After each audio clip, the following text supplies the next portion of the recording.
Hi everyone, welcome to MECA Collective. Today we're really excited to be speaking with Yasemin Deniz from Mikash Skincare, and we're going to hear all about her entrepreneurial journey. It's a really exciting exploration and conversation, so I'm really excited to have Yasemin join us. Yasemin, welcome to MECA Collective, and thank you so much for taking time. Thank you so much for having me. I'm so excited. Yeah, it's a pleasure. Let's get into it. So I think the first question, I guess, for our audience is Mikash Skincare. It's a lovely brand. If you've seen the website or the social media, it's very clean and crisp.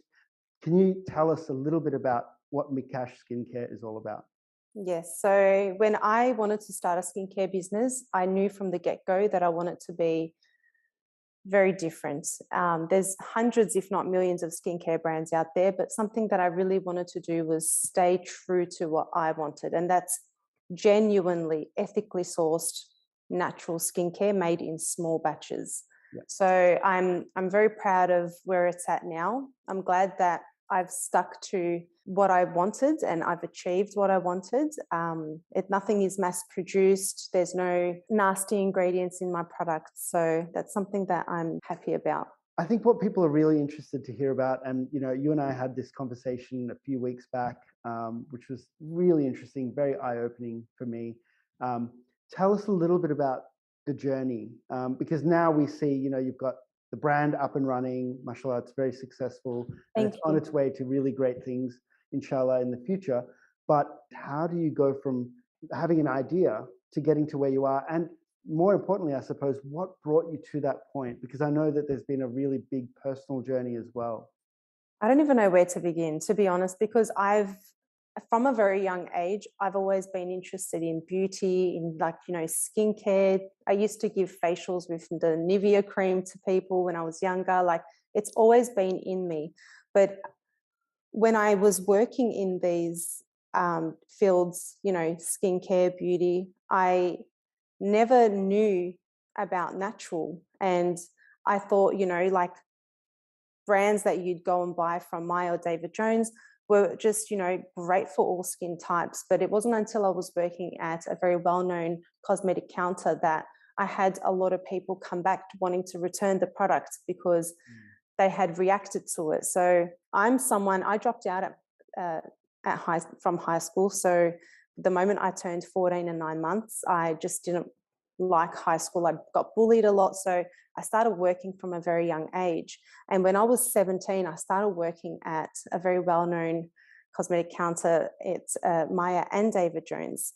So when people were coming back, I was like, why are these people reacting? This is like such a top-notch brand. Like, what's going on, So I remember there used to be a internet cafe across, because I grew up in the Housing Commission flats on Brunswick Street. There used to be an internet cafe where I would go across and I would, jump on Google and I'd type in these names and be like, oh my God. And then a whole thing would just come up of, it's cancer causing ingredients and like hormone disruptive ingredients. And I was like, oh my God, like this, I felt like I was living a lie. Like, it was just so, like, I couldn't believe it. So that's when I thought, oh my God, this is the reason why my grandmother would make things from scratch. Because growing up in, because they're villages. So like in their village, they barely go to buy anything from the stores. Everything is made right there, fresh from the farm, the animals. And I remember when I was like 9, me and my sister, we stayed with my grandma for a whole year. And like, they had no shampoo, no conditioner, no none of this. Everything was like bar soaps, lotion from soaps. Like, it was just really strange. So then I was like, oh my gosh, like, I really need to look into natural products for skincare because I'm using this stuff. And I was so worried as a teenager. I was like, what if I grow up and I've got cancer? Like, I started like worrying about the ingredients. So I was at that position for about a year. And then when I started learning about different products that were natural, still had preservatives and parabens, but not as nasty as the ones that you'd see at the Maya and David Jones. I was like, how can I get my foot into the door with this company? Like, I literally lied. I know this is so bad, but I lied on my resume saying that I had experience at such and such lab when I didn't. But anyways, I got the job because I was like, oh my God, God, I am so sorry, but I have to, please let me just get this position. I did. I couldn't believe it. I was only 18 at the time, turning 19. And it's a company called Omniderm. So they are German bioengineered skincare distributors. So very well-known brands that you wouldn't see in stores, but only clinicians, estheticians, dermatologists will use. So very high-end luxury skincare. And they did a lot of in-house testing, like doing, testing of different brands against their products that they're stocking, that had, just all this knowledge. I was like, you know what, if I'm going to do anything in life, and if I'm going to get anywhere in life, this is the place I need to be. So from a very young age, I was very switched on. And I always knew what I wanted. I know that I'd always be in beauty and, in that field. Yep. So when I was there, I was like, you know what, one day I'm going to have my own business and I'm going to do my own skincare. And I did. I know, because when I put something to my mind, even if it's from 5 years, 10 years, 20 years from now, I know that I will get it done. It's just my personality. Yeah. And, I grew up with nothing. I grew up in housing commission flats. Like, I know what it's like to eat stale bread. Do you know what I mean? So, and when you're in that position, you're a hustler. You want to hustle. You want to work hard to get to, where you want to get to in life. And that's what I pretty much did. But when I wanted to start it, I didn't have money. And then I just worked, I saved up. When I was 21, I actually had $150,000 in my account because I'd saved. I worked at Omniderm. I was there from 6 a.m. to 7 p.m., 6 days a week. I only had 1 day off. I worked, I saved. I didn't even buy food from outside. Like, I'd eat, tuna out of a can, salada biscuits. I still do that here. Like, I was like, I'm going to save, I'm going to start my business. But it wasn't until I got married in Turkey and that failed. I had my beautiful son, Yasin, which I have his photos around here. And he got ill when he was 6 months old. And it was the most devastating news ever. Like, the doctor just straight out said, listen, your son's not going to survive for long. And I was, my world had crumbled. And it was that moment. Like, I knew I was a grown up, but it was that moment when I literally became an adult. And I was like, right, this is from God. It is what it is. There are people that go through things, and I just had to, take it in. But I mean, like, I was only 22. Oh, wow. I was so young. What a test. I mean, that's... Yeah. And you know what? Like, my family, we come from a very beautiful Islamic raised, like, cultural, modern. So when I got the news at first, like, it's like a knife hit my chest, and then I started, remembering God, and I was like, this is my test in life, and I'm going to try and, survive. And I did. I mean, like, it's heartbreaking. I mean, like, my son died in front of me. It was the most devastating thing any parent could ever go through. But I never said, why me? I just said, okay, this is my test. As long as I pass it, I'll be fine. And I think it's just, having that faith in God and just knowing that, this world is temporary, and that, that you're going to meet and, reunite with your loved ones, inshallah. Inshallah. So that's what gets me going, otherwise I think I would have crumbled. But so I went through that, things that, like, every time I wanted to do something, I was set back. And, like, the money that I had saved was spent on my child, because obviously I wasn't getting Centrelink benefits because of the money I had in my account. So for 3.5 years, I ate that money like no tomorrow, and I was wrapped. And I don't feel guilty about it at all. I did everything with my son. I gave him the best life I possibly could. I have zero regrets.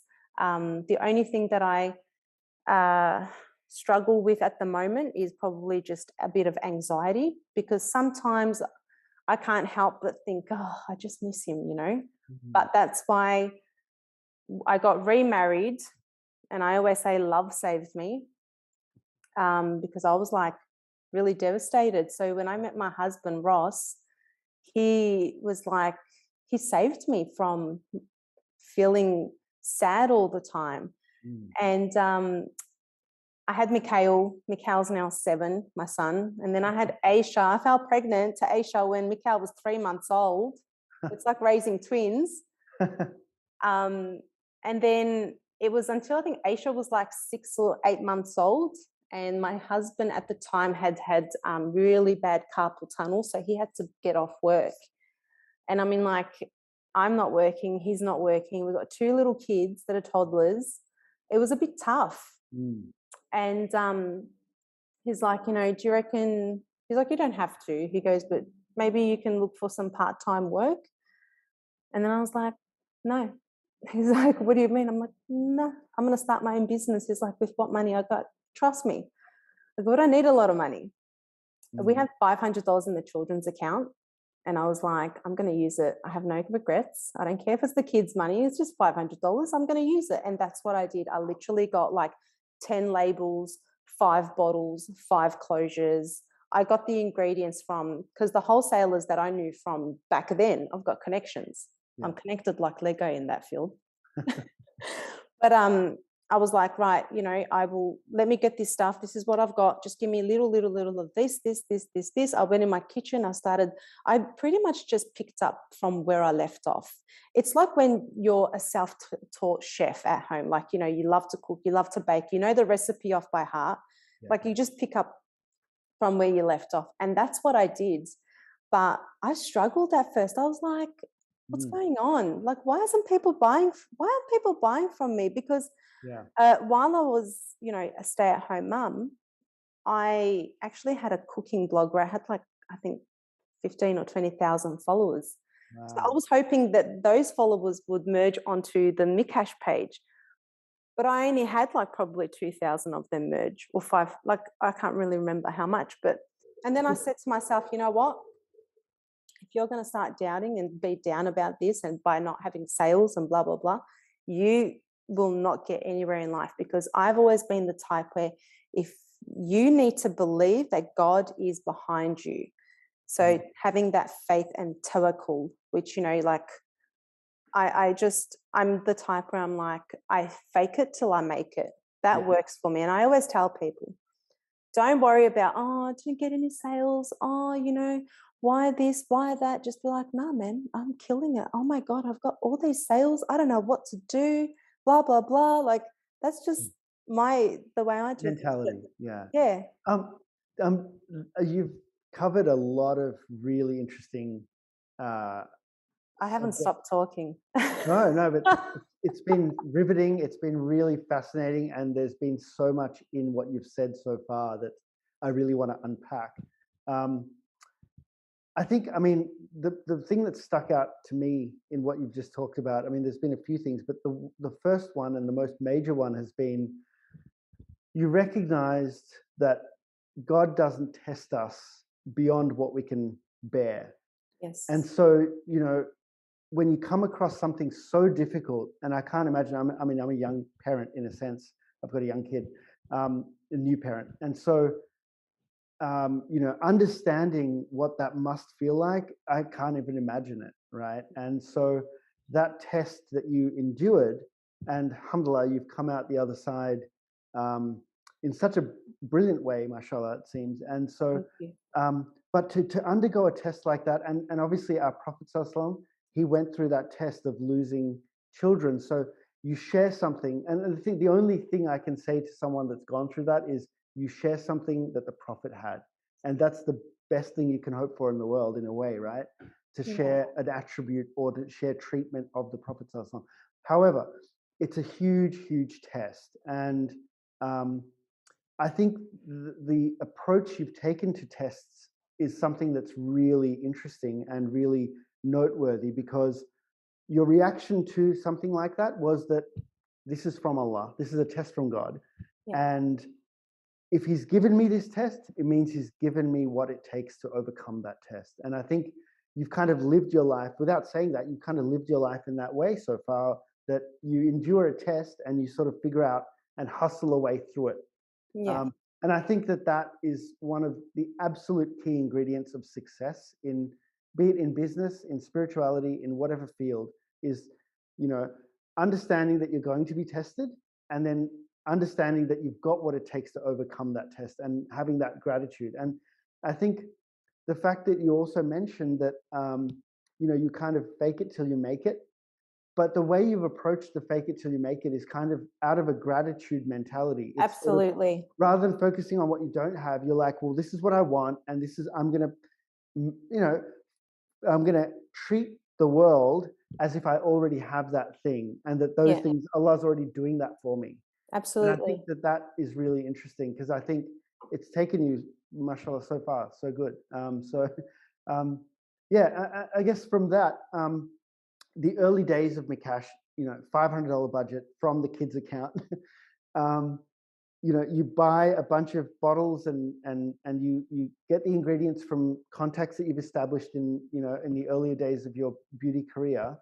Um, how does it go from that to being a brand, and then a brand to being what it is today? Believe it or not, I had zero help from anyone. I did absolutely everything myself.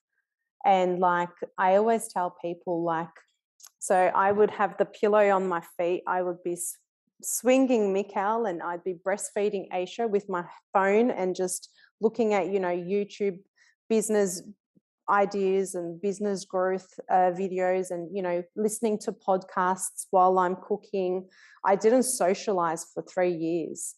I Wow. said, I'm going to be a stay-at-home mum, I'm going to look after my kids, and I'm going to make this business work. And that's what I did. That's why now I've got a social life, because I feel like, right, my kids are in primary school now. My business is where I want it to be. I sacrificed. I was looking at people having so much fun with the dinners and the events. I stayed home and I was like, no, I was stubborn. I was like, no, I'm going to make this work. But can I tell you, and I tell a lot of even non-Muslims, praying at tahajjud is just something that, like, I prayed a lot in tahajjud prayer. And I always said, you know, God, even if it's just one sale a week, I'll be wrapped. One sale. Or, you know, give me the confidence, because now I'm confident, but I wasn't confident behind the camera, you know, doing Insta stories. Oh my goodness. Like, I would cringe looking at myself. I was sweating. I was like, oh my God, I look like an idiot. But something said to me, yeah, Yasemin, your shyness does not pay the bills. I heard it in my head. So now that's what I tell people. I'm like, shyness does not pay for the bills. And it's so true. And that's like, my mum is very old school Turkish wog. Why are you showing your face? Even my sisters, they're like, brands don't show their faces. I'm like, I'm not them, they're not me. I'm a small business. I need to work my butt off. Like, and to be honest, like, I did all the influencer marketing, blah, blah, blah. It's not me. I don't like the way they're representing those other skincare brands. They don't even know what they're using. Like, they have to be like, for example, one influencer's like, I've been using this cleanser. Oh, I forgot the name to it. Like, I don't, Yeah, I would not pay someone to do disingenuous. that. Yeah, that's, I sell my products. The moment I do a story, I'm sold out. So mashallah. instead of giving them that money, which I have, my money's gone down the drain with these people. That's why I'm like, no. You're over the influencers, because they're not. Nah, Yeah. they're all the same. They're all the same. Like, look, this is the reason why I stopped. There's a Muslim girl in our community. She's an incredible model. She's very well known. She does MECA, she does clothing brands. I sent her about $16 or $1,700, Mhm. and for her to promote my products. I was like, sweet. She's a Muslim girl. I'm Muslim. She'll look out for me. I paid her, you know, 1,600, and I couldn't believe it. I was so devastated. She just took 1, 2 photos, and that was it. No, nothing mentioned on her stories. Just And I was like, for 1,600, Mm, really? that's disappointing, I isn't was it? this, I was, and I was like, you know what? That's okay. I forgive you. It's all good. And then that was it. I closed the chapter on influencers. And this is the thing that I really, really want small business owners to know, that you can only sell your products. It's you. You need to do the hard work. You need to get behind your stories. You need to have that, build that confidence, Yeah. and just invest that money onto different things in your business. But influencers for me are a no-go. So I did everything. Like, I researched everything. I listened to podcasts. I went to seminars. I did everything I possibly could. And it's worked out for me. Yeah, it's really interesting because the other thing that I think you've shown, and something that I think is inherent in you, is this ridiculous degree of discipline. Mm-hmm. And I think, having observed a number of successful entrepreneurs, discipline has to be, it's a necessary ingredient for success. Yeah. It's something that's in our tradition, in our deen as well, that, Yes. even when we don't feel like praying, you've got to pray. And there's this discipline that's built into us through daily prayer and other activities like fasting and stuff.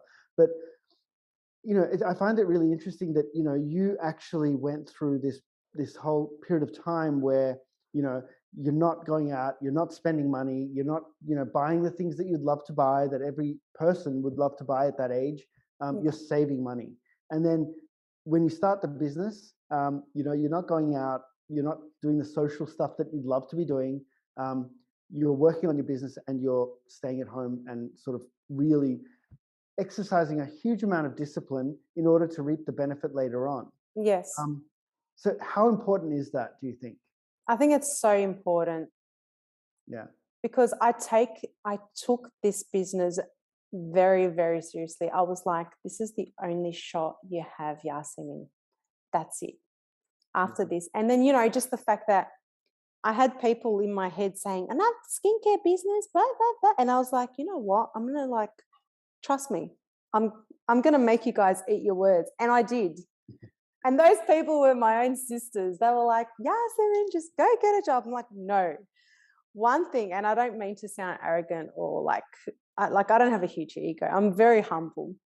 I can't stand when someone tells me what to do. Like, I'm just like, ooh. So I was like, I'm going to save myself and be my own boss. Yeah. But can I just tell you something? My husband always believed in me. And he's like, you know what, you'll do it. Because he sees, like, I'm into that stuff. Like, I'm full force. If I do Yeah. something, I do Passionate. it. Yeah. And by the first year of business, this is something that people need to understand. We're not Kim Kardashian. We're not a celebrity. We're not an influencer. The first year of business is very tough. Don't expect the first year to make money. By the second year, I registered my business for GST. So the second year I made close to 100K. But by the third year, and this is when we got into lockdown, oh my gosh, I killed it, to a point where my nieces and my nephews, poor guys, they had to get out of their jobs because COVID lockdown. I hired all of them and paid them close to 180 a day, each of them. And this is while I was working in my housing commission unit, 2-bedroom unit. Wow. We were in the lounge room packing orders. Some of them were packing orders on my bed while I was in the kitchen doing everything. So, mind you, with 2 kids, they were only going to daycare 2-3 times a week. And then I helped my husband, because we were building in Diamond Creek at the time. Yep. I gave my husband $80,000 just in the 6 months for the builder. So, like, the thing is, like, everyone's like, oh my God, lockdown, I don't know how I'm going to survive. Everyone was being very negative. I can't be around negative people. I feel like they suck the energy out of me. Yeah. So instead I flip it. I'm like, why? Don't you, like, this is, like, from God. Like, I've always been very, like, just stop being negative. Like, I said, you know what, COVID is going to be a blessing for my business. I kept making myself believe it. And I was like, no, I'm going to be making a shitload of money. Excuse my language. Wait, you can take that off. Wait, Yeah, I'm totally. going to make a whole heap of money. Yeah. And I really am a big believer in law of attraction, law of assumption. I love that. I love it. Have been for years, almost a decade. And I said, and something that I always say to myself is, oh Allah, bless these pockets so that I can bless others. And that's what I say to myself every day. While I'm getting ready in the morning, one thing I always do is I listen to the morning adhkar by Mishari on YouTube. Beautiful. And then I'll do my salawat after that. And then I'll say it like 5-10 times. Oh Allah, please bless these pockets so that I can bless others. And that I've been doing for about a couple of years now. And I definitely see like my mindset has changed. And like, for example, I'll see someone on the street because I'm on Brunswick Street. There's a lot of people that are, addicted to drugs, or, they ask for money. I give it to them. I don't know what, maybe if that person is using drugs, like it's not my business. Maybe he's thirsty, or maybe he's hungry. Maybe he's going to use that money for that. I feel like God always sends people my way. Like I have parents that walk past here, I give them free products for their child, and they're like, oh my gosh, I was actually out of baby wash. How strange. I'm like, in my head, I'm like, yeah, because God sent you to me. Like, even like with my sister's children's, like, that whole year of them working with me, like a couple of my nieces, they saved up all this money, and my sister's been out of a job too, so like they were bringing money home. So like, do you know what I mean? So like Mikash grew genuinely, I reckon, through God blessing me. Of course the hard work, but I really feel like, my patience and me just having that faith and that trust in God, it's like God's way of saying, here, Yasemin, this is my gift to you. I really do feel that. Alhamdulillah. Like, it's amazing. I think you've uncovered a couple of really big secrets, actually. The one secret that I really want to explore is the adhkar and the remembrance of the Prophet Sallallahu Alaihi Wasallam, and just that remembrance and reflection on Allah Subhanahu Wa Taala. And it's really hard to explain to people who haven't experienced it, or that don't engage in a wird of some sort or adhkar of some sort. But I think even I can speak to that, and I totally understand it. But when you have that thing in your life where every single day you're remembering Allah Subhanahu Wa Taala and you're attributing success to Him, it opens up untold doors of blessing and barakah. Right? Because we're not taking credit for something that Allah's doing, and that's something I think that is really important. And having that daily connection with Allah Subhanahu Wa Taala, realigning our lives and realigning our thinking every single day, is probably it's among the most important and powerful things we can do as human beings. So I think that's a really big secret in a way, that you've just exposed, which is really nice. And I think the other thing is that I really think is admirable, and I think is worth pointing out. It's one thing to be ambitious for the purpose of taking yourself further in life. There's, on the face of it, there's nothing wrong with that. In Islam, we're not discouraged from trying to be successful. But when we try to be successful for the purpose of benefiting others, there's something else in the wealth that you generate. And when you recognize that you are a means for other people to get their rizq from Allah Subhanahu Wa Taala, whether it's someone walking in and getting baby shampoo, or baby soap, or whatever it might be, or someone coming in off the street and you giving them sadaqah. When you recognize that your wealth is not your own, and that you are a conduit for others, subhanAllah, Allah Subhanahu Wa Taala really does fill those pockets. It really does. Yeah. And His blessings are endless, right? So it's not like it doesn't make a difference to Him, in a sense. It's so easy. So that's really incredible, because while you're stuck, a lot of us are stuck in the mechanical day-to-day of brand building and product building.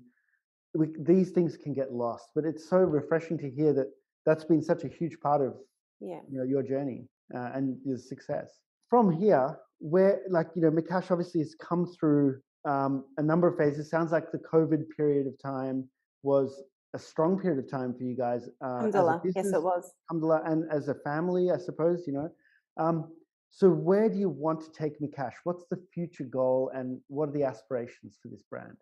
So a lot of people will think, what the hell? But I actually declined two very, very well-known beauty companies, which would have made my life incredibly, incredibly rich. I declined them because one wanted 70% and the other one wanted 75%. In order for me to accept that, I would have had to cheapen my ingredients and source from China, and then Mikash would not be Mikash. Everything would have to be mass produced. So I put my foot down, I told them where to go. That's one. I had I don't know if he's well known here, but he's definitely very well known in China. A multi-millionaire investor wanted to stock Mikash in 13 of his stores. Mm-hmm. I said I declined. And the reason why I declined is because of what they are doing to our Uyghur brothers and sisters. Yeah. Like, honestly, money does not faze me. It's if I wake up every day and I do what I love and it still pays the bills, then I'm fine. But where do I see myself? I see myself just being here. If I can do what I'm doing in the next 10 years, I'll count my blessings. But look, I'm very busy, and I'm only like in Australia. I'm sending to New Zealand often and to the US often. I'm hoping to, have an account in Turkey where I can have product stocked there, because a lot of my cousins have got their own beauty salons. But at the moment, I'm very comfortable because I make everything. I do everything. I've got two of my nieces that work with me. But yeah, I mean, like, I don't really look, I'm going to be really honest. I don't want to become a millionaire. Like, I'm happy where it is.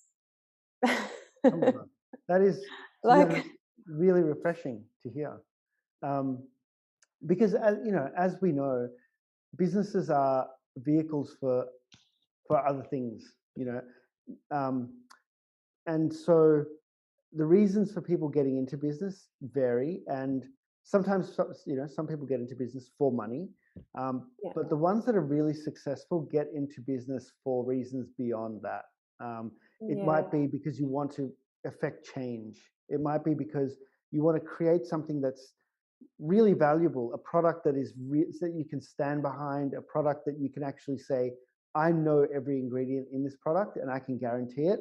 And I'm proud of that because I'm making sure that the clients that I've got, I'm looking after them. And I think that sounds like far more important to you than the bottom line. Yeah, subhanAllah. That's really interesting because I think we don't hear that often enough these days. No, because I'm not a greedy person. Well, I'm joking. It's really interesting. You know what's really funny? And I'm going to butcher this because I don't remember the quote directly. But when you don't care to have dunyawi things, everyone loves you.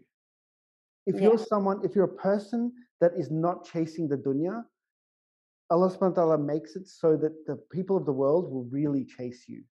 Yeah. And in a good way, I mean, and they'll follow you, they'll admire you. When you're someone if a person is someone that's chasing the dunya, they're just like everyone else and they're competing with you, right? Yeah. And so when you meet people that don't have a care in the world for the dunya, in a sense, like, they want their basics looked after, but they're not chasing dunya. It's a super refreshing thing. And it's a really nice thing to meet people like that. And I think our ummah needs more people like that. And the interesting thing is, I'm betting, and subhanAllah, we don't bet, but I'm just saying it in a figurative sense. But I think with that attitude, Allah subhanahu wa ta'ala will shower you with even more than you are expecting because you're not chasing it. It's not that important to you. So, and for Allah, it's easy, right? So I feel like that if people are genuinely of that mindset, it's rare to find those people struggling. Yeah, that's so true. Like, I can tell you almost every single day I receive a message from a fellow small business owner, and because I always post about, my boxes, my orders, and things are going ha ha he he on my end, but like I receive messages like, sis, I wish I had that many orders, or how do I get more orders? Like, can you look at my page? Like, what am I doing wrong? And to me, automatically, I'm like, it's your attitude in your business. Like, for me, I always just said, even if I have 5 orders a day, I mean, like, I'll be wrapped. I never forget last year for Ramadan, we were at my elder sister's house. And my mum, she's like, how was work today? I'm like, yeah, good, alhamdulillah, mum. How many orders did you get? I'm like, oh, I only had one. She's like, one? I'm like, mum, are you serious? Alhamdulillah, like, there are people that don't even have one. She's like, yeah, but only one, Yasemin, like, what's going on? I'm like, mum, are you serious? I'm happy that I've got one. It was only a baby powder too, mind you, which is $19. And this was like, we're about to break fast. And she was like, oh my God, Yasemin, do you have like Ain on you? Is Ain Nazar? Nazar. Yeah, Nazar, is it Ain? Yeah, she's like, Ain. maybe Ain you've means got, the eye. yeah, because I always cop it. And she's like, let me read on you. I'm like, mum, I'm just dying to break my fast at this point. I'm like, mum, like, if God's risk for me was $19, even if it was $5, I'm wrapped. That $5, I can go get myself a coffee. I'm wrapped. Anyways, you will not believe it. After that conversation, we broke our fast. I was not even thinking about orders or anything like that, because I know if today's a bad day, tomorrow will be a better day. It's just the way I am. I kid you not. Oh my God, my sales came one after another, one after another. I think I made like 2 or 3 grand worth of sales just that night. Wow. And I was like, see, mum, see, you got to have faith in God. I'm like, and you're the one that taught us this, this kind of mentality. That's amazing. I try and give advice to our Muslim sisters that are, starting out. And like, a lot of them just are full of doubt. If there's one thing that will kill your business, is doubt. You got to be confident. Like, just fake it till you make it. Like, I've oh my God, I'll tell you this story. I've said this story like 100 times. Yeah. I never forget. I think I was like 6 months into business or 8 months into big business. I can't really remember how long, but I remember a time where I didn't make a sale for weeks. And I was like, I'm going to do something and it's going to work. So I built up boxes, packaging boxes, and I went behind my stores and I was like, oh my gosh, you guys, thank you so much for all these orders. I'm so excited to send it to you all. And then that was it. I kid you not. That night I made $1,000 worth in sales. And that was the moment my business started to grow. Wow. Just that. But I mean, you can say that you were, faking it till I was making it. or you can look at it like this, that, you were thanking people before the sales were made. Yeah. So it's just that you were reversing it. So there's no lying, there's no dishonesty there. It's just you're thanking people in advance. So alhamdulillah. Yeah. No, look, and the thing is, I think that attitude of having, they call it attitude of gratitude or whatever, other people call it other things, but I think that there's something to be said about that. And it's in our tradition too, we are told to always be grateful for the blessings that Allah subhanahu wa ta'ala has bestowed on us, because they're countless and we can never be over grateful. So, being grateful for the $5 is the same as being grateful for the $5 billion.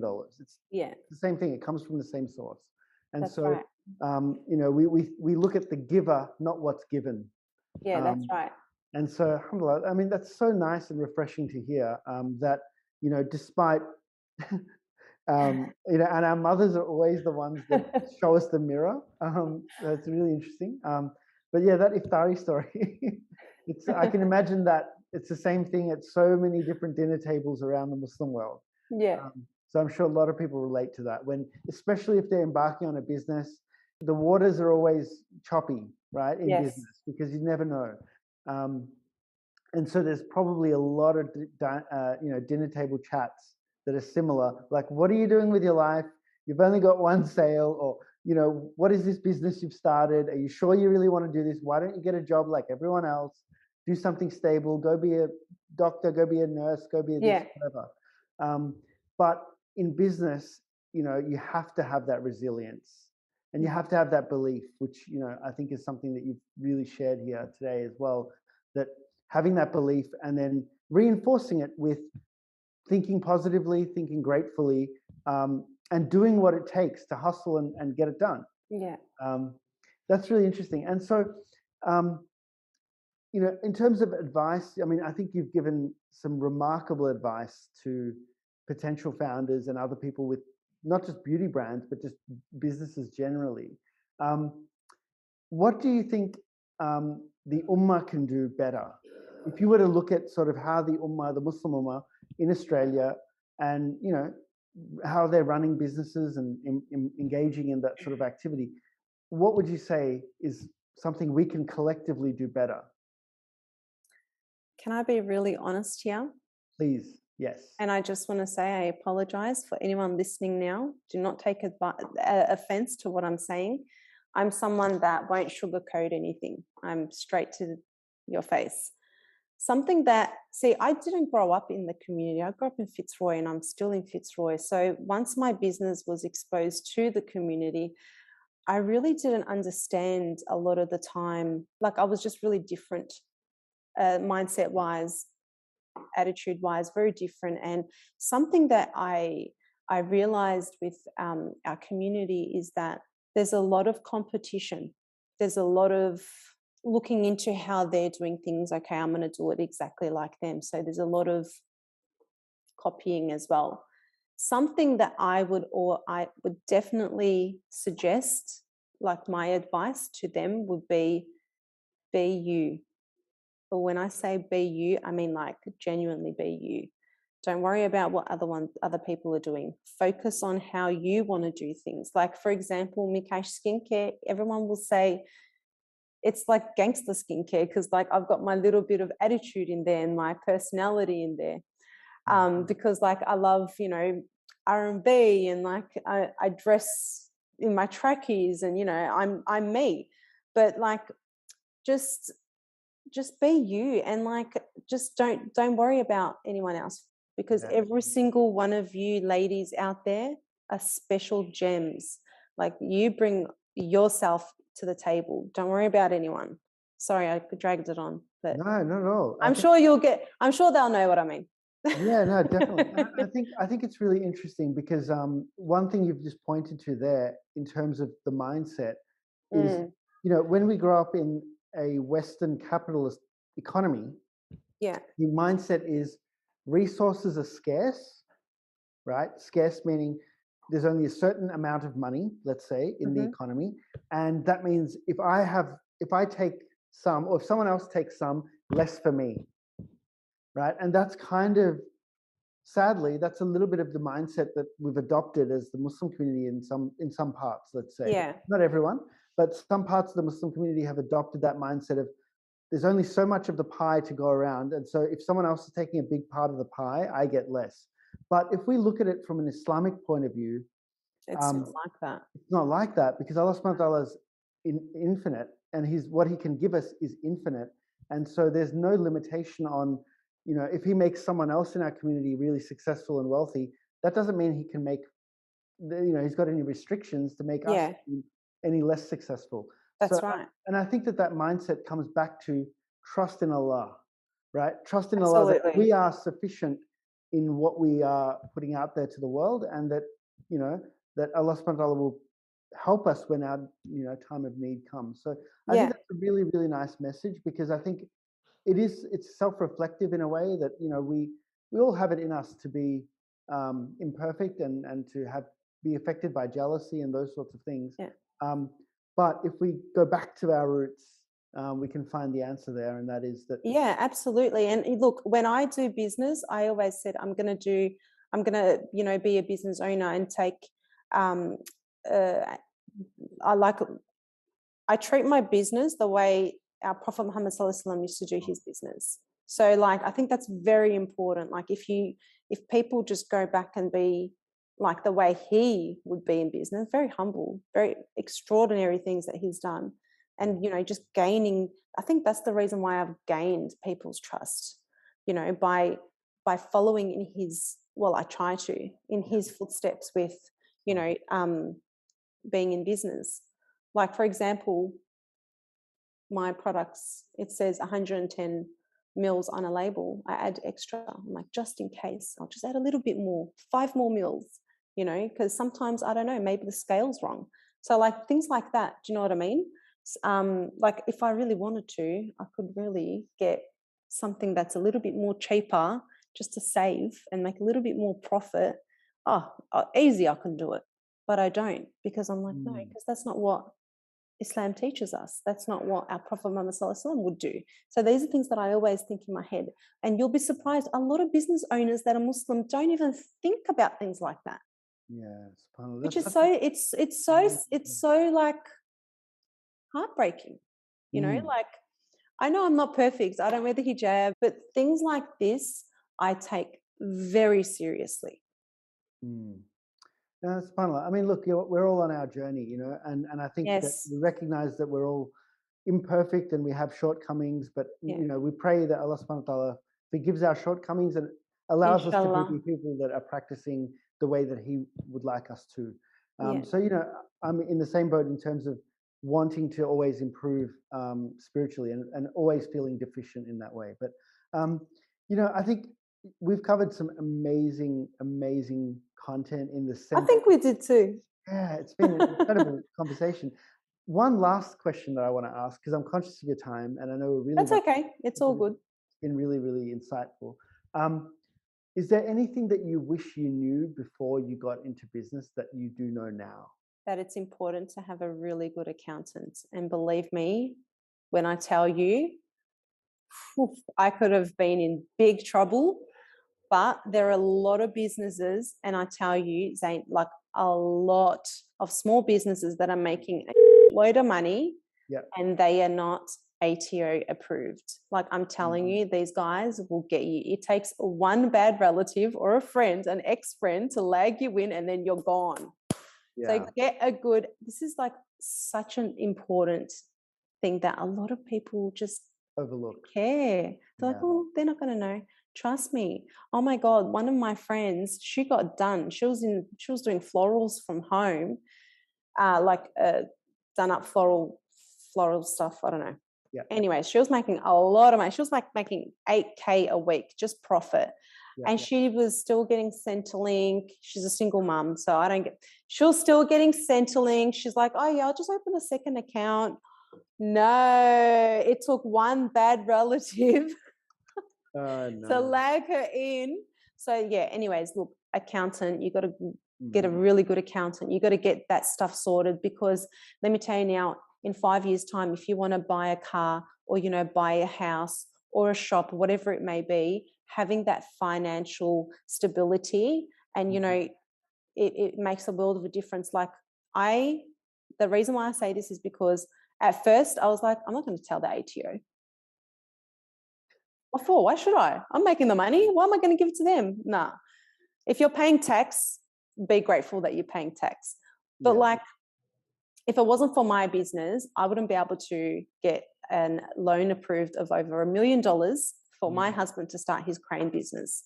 So, and then, you know, another loan to do something else, because I don't just have Mikash. I've got multiple things that I'm doing at the same time. So that's the best advice I can give anyone. Yeah. No, it's really interesting and important, because I think that a lot of business owners who start, you know, something new, they don't turn their mind to tax, they don't turn their mind to legal stuff, they don't turn their mind to accounting stuff.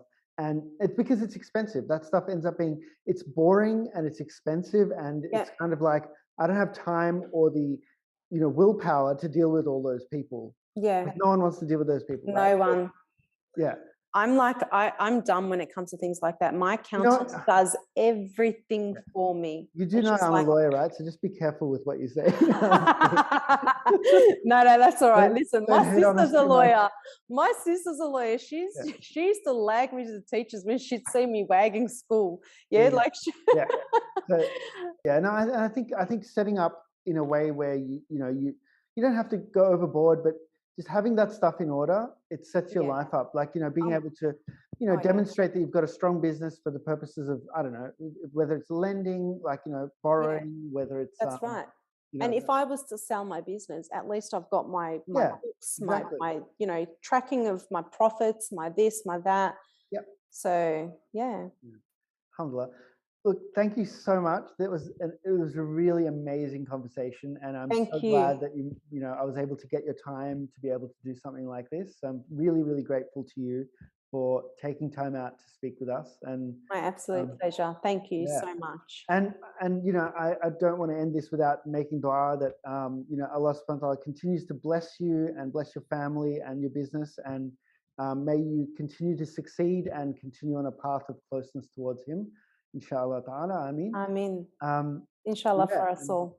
inshallah for us all. There's Yeah. still so many things that we can talk about. I know that you've got a lot of other interesting ventures, but inshallah we'll do that, reserve that for another time. But I just want to say thank you, and yeah, may Allah bless you. Thank you so much. May Allah bless you too. Thank you so much.